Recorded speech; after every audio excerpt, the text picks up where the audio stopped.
오늘은 이사야 34장 1절부터 17절까지의 말씀을 통해서 하나님의 은혜를 함께 나누도록 하겠습니다. 이사야 32장부터 35장까지는 메시아의 왕국이 도래할 것을 보여주고 있습니다. 34장에서는 하나님의 최종적인 심판과 승리에 대해서 노래하고 있습니다. 1절 말씀을 보십시오. 열국이여 너희는 나와 들을지어다. 민족들이여 귀를 기울일지어다. 땅과 땅에 충만한 것 세계와 세계에서 나는 모든 것이여 들을지어다. 이사야 선지자는 열국, 즉 모든 민족과 온 세상, 그리고 거기에 속한 모든 대상들을 향해서 하나님의 말씀을 들으라고 선포하고 있습니다. 온 세상을 통치하시고 심판하시는 하나님의 말씀이 울려 퍼지고 있습니다. 2절을 보시면 하나님의 말씀은 열방을 향한 진노였고요. 하나님을 대적하는 자들을 향해서 분노와 사륙을 행하시겠다 말씀하고 있습니다. 그 이후에 묘사되는 내용들은 다소 좀 잔인한 내용이 그려지고 있습니다. 이런 말씀들이 듣기에 좀 거북하고 하나님의 성품과는 어울리지 않는다고 느껴질 수 있습니다. 그러나 하나님의 최후 심판은 악한 세력들을 향한 것이고요.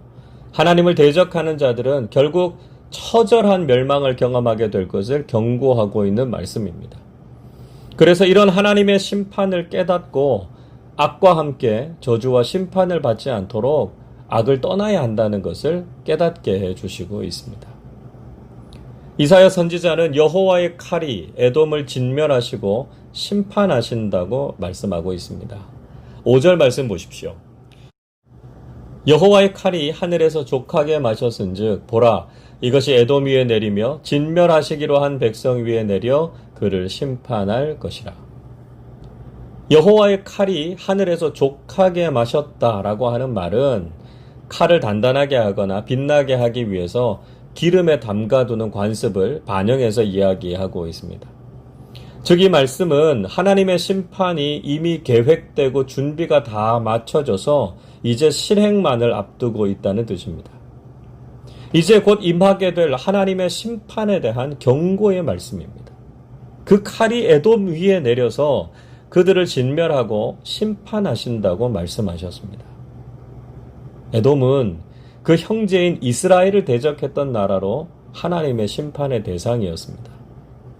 그런데 보다 궁극적으로는 한 나라만을 가리키는 것이 아니라 여호와를 대적하는 모든 세력들을 상징한다고 볼 수 있습니다. 여기에서 나오는 진멸이라고 하는 히브리어 단어 헤렘이라고 하는 말은 가나안 정복 전쟁 때 하나님께서 여호수아에게 명령하신 것과 동일한 단어를 쓰고 있는데요. 하나도 남김없이 소멸한다는 뜻입니다. 그래서 하나님께서 그들을 완전히 멸망시키시겠다라고 하는 말씀입니다. 이어서 하나님께 드리는 희생 제사의 이미지를 차용해서 에돔을 향한 심판을 선언하고 있습니다. 6절 이렇게 기록합니다. 여호와의 칼이 피 곧 어린 양과 염소의 피에 만족하고 기름 곧 순양의 콩팥 기름으로 윤택하니 이는 여호와를 위한 희생이 보스라에 있고 큰 살육이 에돔 땅에 있습니다.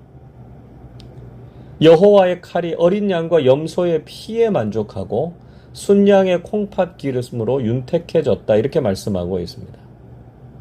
하나님께 제사를 드릴 때 양과 염소의 피로 드리죠. 화목제를 드릴 때 내장과 콩팥, 허리, 간 등에 있는 기름으로 하나님께 드렸습니다. 마치 에돔이 하나님께 드려지는 제물이 되어서 피를 흘리고 기름이 드려지는 것처럼 철저하게 하나님의 심판을 받게 될 것임을 보여주고 있습니다.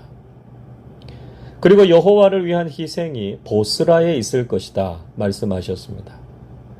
보스라는 사해 남동쪽 약 32km 지점에 위치해 있는 성읍인데요.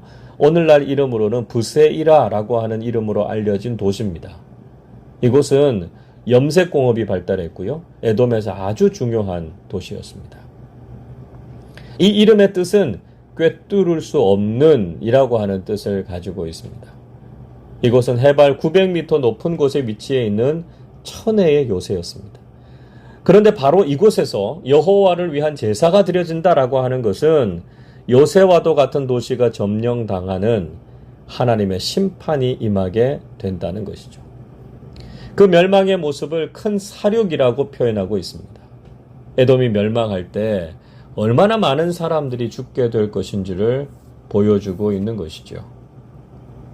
또 이사야 선지자는 에돔의 지도계층들도 심판을 면하지 못할 것이라고 예언하고 있습니다. 7절을 보십시오.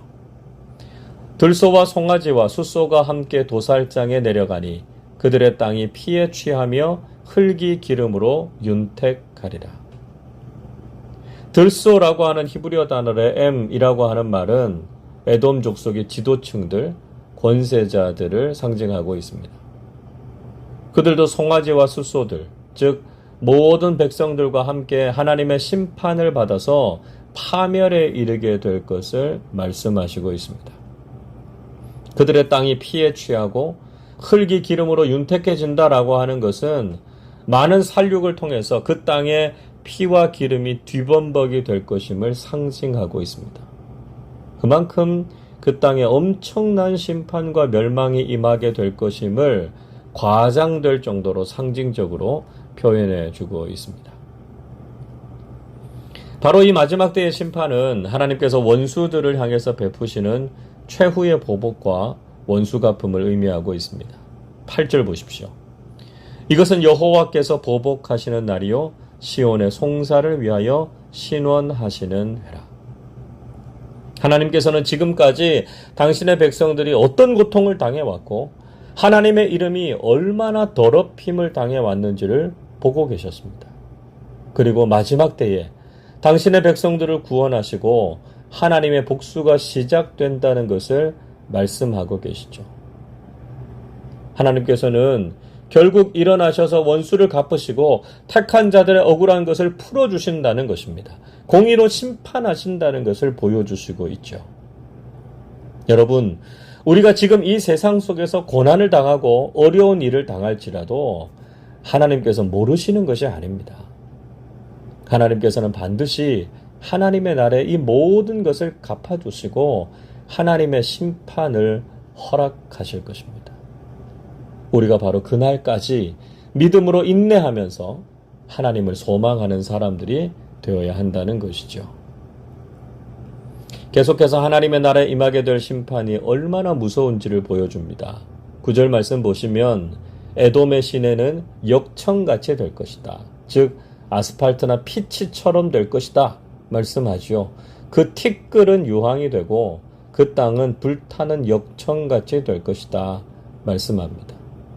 10절 말씀 보시면 밤낮 불이 꺼지지 않고 연기가 끊임없이 피어올라서 영원토록 황무하고 지나가는 사람도 없게 될 것이라고 말씀하셨습니다. 그래서 11절은 이렇게 기록합니다. 당아새와 고슴도치가 그 땅을 차지하며 부엉이와 까마귀가 거기에 살 것이라. 여호와께서 그 위에 혼란의 줄과 공허의 줄을 들이우실 것인즉.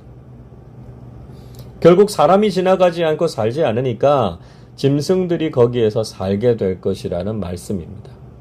이 모든 것은 하나님께서 그 땅에 혼란과 공허를 내리셨기 때문입니다. 결국은 하나님의 심판의 결과임을 분명히 알아야 한다는 것이죠. 12절에서도 더 이상은 그 나라를 이어가려고 하는 사람들이 없을 것이고 그 나라의 귀인들과 방백들도 다 사라지게 될 것이라고 말씀하셨습니다. 하나님을 대적하는 나라는 다시 일어서지 못할 것임을 예언하고 계신 것입니다. 그렇게 교만하고 악한 자들이 모여서 세상의 힘과 권력을 자랑하던 곳이 황량하고 짐승들만이 거주하는 땅이 될 것임을 다시 한번 강조하셨습니다. 13절 말씀 보십시오. 그 궁궐에는 가시나무가 나며 그 견고한 성에는 엉겅퀴와 새품이 자라서 승냥이의 굴과 타조의 처소가 될 것이니. 화려했던 궁전은 가시나무로 뒤덮이고 견고한 성은 엉겅퀴와 새품같이 찌르고 해로운 식물들만 자라나게 될 것입니다. 사람이 사라진 땅에 승냥이와 타조가 자리를 잡게 되죠. 14절과 15절 말씀 보시면 들짐승이 이리와 만나고 순념소들이 모이고 올빼미, 부엉이, 솔개들이 그곳에 둥지를 틀고 살게 될 것이라고 하셨습니다. 인간의 모든 것이 다 무너지고 짐승들만이 살아가는 황량하고 음산한 곳이 될 것이라고 말씀하셨습니다. 하나님께서 심판하신 자리에 하나님께서 창조하신 짐승들만이 짝을 이루어서 모여들 것이다 선언하셨습니다. 16절 보십시오. 너희는 여호와의 책에서 찾아 읽어보라. 이것들 가운데서 빠진 것이 하나도 없고 제 짝이 없는 것이 없으리니 이는 여호와의 입이 이를 명령하셨고 그의 영이 이것들을 모으셨습니다. 흔히 이 말씀을 신천지 이단에서 가져가서 이상하게 해석하는 경우가 있습니다. 소위 말하는 짝풀이라는 것인데요. 성경에는 구약과 신약의 말씀에 짝이 있어서 그 짝을 찾아서 푸는 성경 해석 방식을 이야기합니다. 그래서 구약의 예언이 신약에서 이루어졌고 그것이 지금은 어떤 의미인지를 끼워 맞추기 식으로 설명하는 방식입니다. 그러나 이것은 그렇게 말씀의 짝을 찾는 것을 의미하지 않습니다. 여기에서 짝은 하나님께서 창조하신 짐승들의 짝입니다. 하나님께서 모든 것을 짝으로 만드셨고 그것을 모으셨다고 말씀하셨습니다.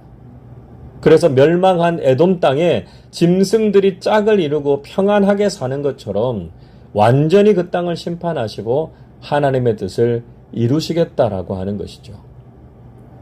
17절에 이렇게 말씀합니다.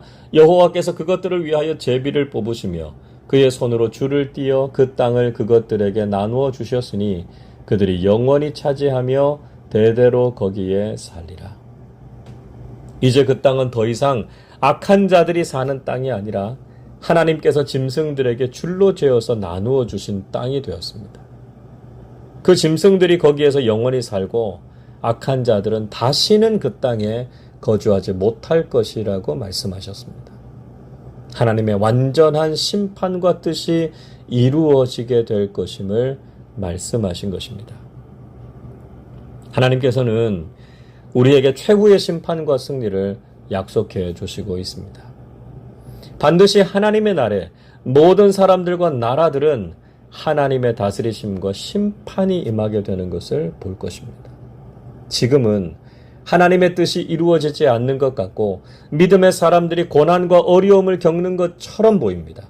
그러나 공의로우신 하나님께서는 모든 것을 다 알고 계시고 이 땅을 향한 심판을 계획하고 계십니다. 마지막 때에 하나님의 심판은 상상할 수 없을 정도로 철저하게 이루어지게 될 것이고 악한 자들은 완전히 땅에서 끊어지게 될 것입니다. 짐승들만 사는 황량한 땅이 되게 하실 정도로 하나님의 심판은 분명하고도 무섭게 임하게 될 것입니다. 우리는 하나님의 심판의 날, 원수 갚음의 때가 있음을 믿어야 합니다. 그래서 하나님께서 모든 것을 공의로 심판하실 때를 기대하면서 오늘도 믿음으로 승리하고 하나님만을 신뢰하실 수 있기를 주님의 이름으로 축원합니다. 기도하겠습니다. 모든 나라와 사람들을 다스리시고 심판하시는 하나님 아버지, 공의로운 세상을 심판하시고 하나님의 원수 갚음이 실현되는 하나님의 때가 있음을 저희들은 믿습니다. 우리가 그날을 소망하면서 믿음으로 살아가기 힘든 오늘도 말씀을 믿고 인내하며 순종하게 해 주시옵소서. 악한 것들을 완전히 심판하시고 하나님의 공의를 이루셔서 우리를 구원하시고 놀라운 은총을 베풀어 주실 것을 믿습니다. 믿음으로 살아가는 오늘이 힘겨워도 낙심하거나 포기하지 않고 끝까지 믿음으로 승리하게 해 주시옵소서. 감사드리며 우리 주님 예수 그리스도의 이름으로 기도하옵나이다. 아멘.